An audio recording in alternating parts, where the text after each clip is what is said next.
So I've been trying to make socks be able to hear and talk recently, and working on hearing has been a bit of a pain.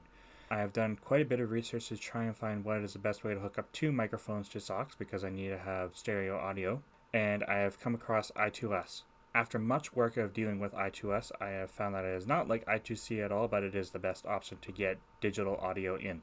It is still a serial digital communication standard, but it is based around the idea of having a left and right audio channel being chosen and then pulling that in. The Raspberry Pi only has 2 channels though rather than 3, so I have to use only I2S for hearing. I cannot use it for a speaker out because that'd be a 3rd channel. So after much setting up and troubleshooting getting the wires to work, I have managed to get socks to be able to hear.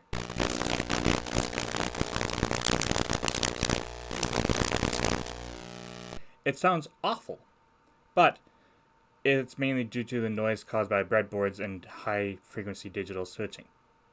When I get this onto a PCB, it should be a lot cleaner. Due to I2S not allowing a 3rd connection on the Raspberry Pi, I had to come up with a different way to have the speaker hooked in. So I have found a way to hook up a speaker through a Adafruit PAM 8302 breakout board Class D amplifier. Using this, I was able to get the audio to come out of the audio jack, but it was very quiet.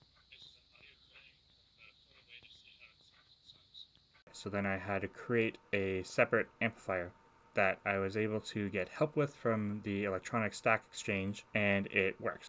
This is an audio coding from about a foot away to see how it sounds in socks. So now, socks can hear, and socks can now talk. This concludes most of the work on the hardware side. Next will be software after I get everything built into PCBs, which I have already ordered and I'm just waiting for them to be delivered. Next update should be a video of all the PCBs being connected to each other and socks working with that.